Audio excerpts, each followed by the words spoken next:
Self-Mastery Pizza. So let me introduce you to the Self-Mastery Pizza. So this is my advice for women of all ages, but especially young women before getting into a relationship or being worried about a lover or a husband. First of all, make yourself a pizza chart or a pie chart. And the first thing you want to put there is knowing self.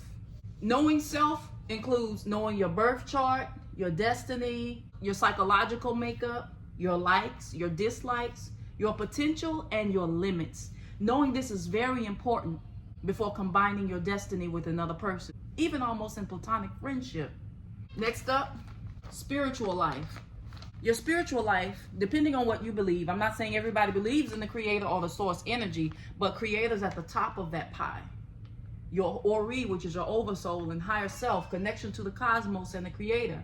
Your angels or Orishas, your spirit guides, your ancestors, prayer and meditation. Next up, another slice of your pie is travel and global awareness, which includes vacations and trips, learning a new language, exploring ethnic foods, music, and folklore. At least go to your local international festival or go to a restaurant where they are serving food from a different culture in order to broaden your horizons and your social awareness. Get out there and see God's green earth. Now, if you need a little help being guided on where the best places are for you to travel, remember I do relocation reports. So just hit up my appointment section in the description box below. Next up, health.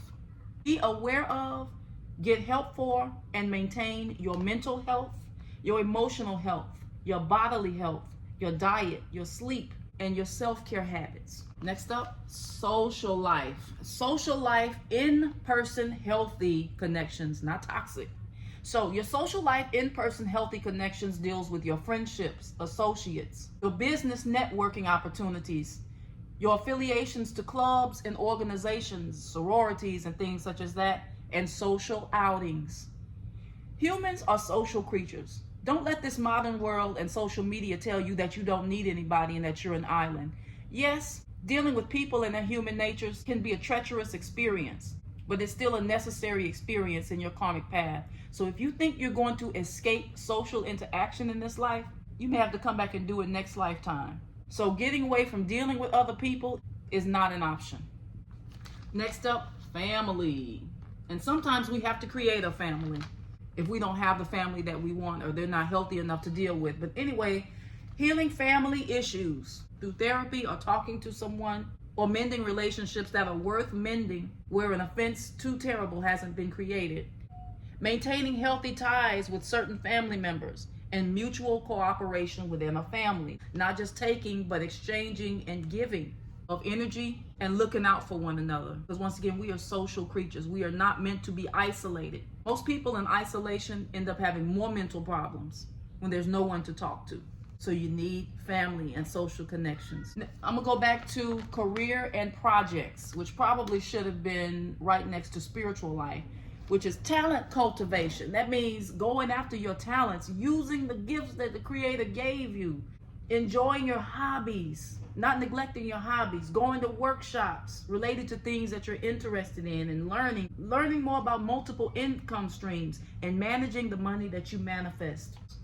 Now, last but not least is romantic experiences, which deals with courtship, compatibility, having mutual goals, having a mutual mission statement or purpose for the relationship, having standards of what you will and won't put up with, and then the sexual energy of Tantra, which is creation of something, whether it's just manifesting a thing or giving birth to children. So the problem is, while a lot of these women on TikTok crying, embarrassing themselves and lamenting is, they look at this one slice, which is romantic experiences, as the whole pie, rather than cultivating all the other aspects of the pie. And then that's why they feel like they need a man to complete them. Whereas your love life is only one slice of the pie, not meant to be the whole thing. You are to be a well-rounded, well-balanced individual. Otherwise, if you make a romantic relationship your whole life, that is a hit-the-wall experience, but you don't have to go that route. The next slice is more destiny-based, and it deals with focusing on, well, for me, practicing Ifa, that will be Odus, which are the signs that come up that mark a person's destiny, and that can be when they're born, known as Esentaye, or ceremonial or initiatory Odus, or just monthly Odus to see what you're going through. But once again, Odus are energies, signs, or markings on a person's destiny path in Ifa cosmology. Next up, if you're not into Ifa and all of that, then you can skip the Odus and go right into your sun sign. Know your sun sign, which most people do, because it represents your basic personality and ego.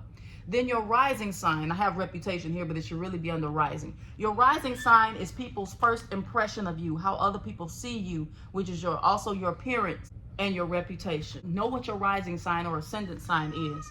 Then your Mercury is your communication style. It's also how you learn on a small scale, your relationships to siblings and short distance travel, what style of humor you have, and what style of fun you like to engage in. So know your Mercury sign. And then your North Node, which I always talk about, representing the path you are supposed to go in this life and the attributes that you are supposed to embody on top of being your sun sign. And your Venus sign, which is beauty, romantic expression, how you express your feminine side, and your wife style. Knowing that is very important. Knowing your numbers, your life path number, destiny number, soul urge number, and even seasonal numbers, such as knowing your monthly numerological vibrations or your daily vibrations. Knowing all of that is very important. There's so many levels and layers to knowing thyself and what season you're in. But I digress. Getting back to astrology, knowing your Jupiter sign, which is your luck, higher learning, intercultural interactions, and what a husband would be like if you have a husband. And then Saturn, what are your karmic lessons and restrictions in this lifetime that you have come to learn, overcome, and master. And knowing your Mars, how you assert yourself, how you handle the emotion of anger, what's your sex drive, what are you attracted to. You need to know all of this. And then your IC, what do you like in your personal life? And then your midheaven, what is your midheaven or MC, which deals with career and public persona, along with the rising sign. But even more so, midheaven is how the public sees you and your reputation in career. What is your midheaven? What is your IC? That's how your family sees you in personal life. How are you at home? How do you treat your family members? All of this is important, because if you don't even know how you act in your IC, why are you even getting married? Because when your mate gets with you, that person is going to experience more of your moon sign and your IC energy and your descendant energy in astrology, rather than your public persona, such as your rising sign or MC, midheaven. Your mate is going to get more of this energy right here, the IC and the moon sign. Next up, 10th house. If you have 10th house placements, what is your 10th house in? This can further explain your career path and social status in this life. And then your moon sign energy, which is emotional expression and needs, and how you view your mother and what your intuitive style is like. Also, in conjunction with these, it goes on and on and on, the layers of the self. What is your Neptune in? What is your Pluto in? What is your Lilith and Chiron in? And what are your houses in? All of those are layers to knowing yourself. They teach us all this other stuff in school, but we must truly incorporate knowing ourselves, because that's a course within itself, is just knowing you. There's so many layers to you, your destiny and your seasons in life. And when you realize that, you won't let anyone tell you there's a wall at a certain age. When you know what season you're in and what's scheduled on your destiny. Also, respecting the maiden, mother, and crone years and knowing which season you're in. For the maiden years, dealing with the years we start to menstruate, is the journey of self, discovering destiny, discovering your potential, taking calculated risk, and the sense of apprenticeship. That means learning something that you are going to master. That is what the purpose of the maiden years are for. And then courtship comes into play after knowing these particular aspects of self. Meeting a mate should not be done until these are realized, if you want things to go more smoothly and not just fumble around like a blindfolded person. Because someone needs to define this, because we've been in patriarchy since the fall of matriarchy, and things have changed since matriarchal times. So the standards have changed a bit. So since we don't have the matriarchy established the way we used to, this is why knowing these cycles are important, so that you can help yourself and protect yourself. Next up are the mother years. This deals with integration of others from a full cup to pour from in the home life. So in the mother years, the focus is home, 8 children projects, yet also maintaining the social ties we created during the maiden years. Mother doesn't mean that you may have children. You may just have pets, or you just may be in that time in your life between 30 and 50, which are the mother years. But the focus is more on the children at this stage in this life, or the things that you take care of. So once again, children can be your projects, your career, or things that you take care of and nurture. So you're still a mother even if you don't have children. So the mother years deals with integration of others from a full cup to pour from in the home life, or even general life, which can deal with having a mate that you share your life with, children and or projects, and pets even, mentorship, and nurturing that which you have manifested. This is the maintenance years. Now, finally, the gracious crone years is the third stage of a woman's life. This is integration of community. This is the season in life where a woman shares her wisdom, experience, nurturing, and cultivation on a further scale beyond the home, not just in the home, but in a community level, as she preps for her ancestorhood years. This is where the woman becomes the true matriarch and the true ancestress. You're prepping to go back to the spirit realm. And these years start when a woman hits her menopause years in her 50s. So anyway, once again, let's go over it in summary. The maiden years, the journey of self. The mother years, the integration of others from a full cup. The crone years, these are the years that we nurture not just family, the community, and prepare to be ancestresses.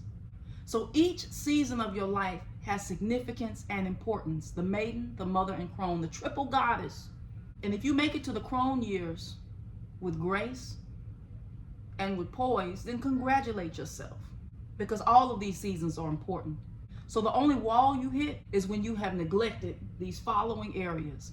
And even if you have neglected those areas, even in your crone years, you can go back to the studies of the maiden years and discover more about your destiny. And at the point that you are now, and discovering your potential and taking calculated risk, and going back taking care of family and projects if you got that part wrong. So if you get this wrong or feel like you're behind schedule, the least we can do is teach this to our daughters and the young women coming behind us. You never stop being a divine being. So with the self-mastery pizza, you will begin to ask these type of questions to yourself. Because I am a life path, fill in the blank, I will place myself in positions compatible to my destiny. Number 2, because my 10th house is in, fill in the blank, I will make education and self-investment based decisions on my income earning abilities and possibilities. Number 3, because my north node is in, fill in the blank, I will make the uncomfortable decisions to learn and master a different way to enhance my soul's journey. Number 4, because my Odus are, fill in the blank, I will follow these following taboos and keep in mind the warnings and potential on my path. Number 5, because my moon sign is in, fill in the blank, I know my emotional capabilities, triggers, and limits. Therefore, I know how to guard my heart and who and what I choose to care for, creating a care budget based on my needs and emotional capacities. Number 6, because my Venus sign is in, fill in the blanks, I will realize that my unique brand of feminine expression and romantic love language is the following, and be honest with myself before getting with a mate. Number 7, because my south node is in, fill in the blank, I know my fears, talents, bad habits, and things I need to overcome. Once you know your soul and destiny alchemy, then and only then will it be time to even think about a mate or even manifesting the proper mate. Otherwise, we only manifest chaos, heartbreak, and disappointment if we are making sexual and romantic relationships without knowledge of self. Because I am a soul urge, fill in the blank, I will manifest opportunities to make time to enjoy, fill in the blank, and be around the following people that align with my enjoyment and destiny, doing harm to none.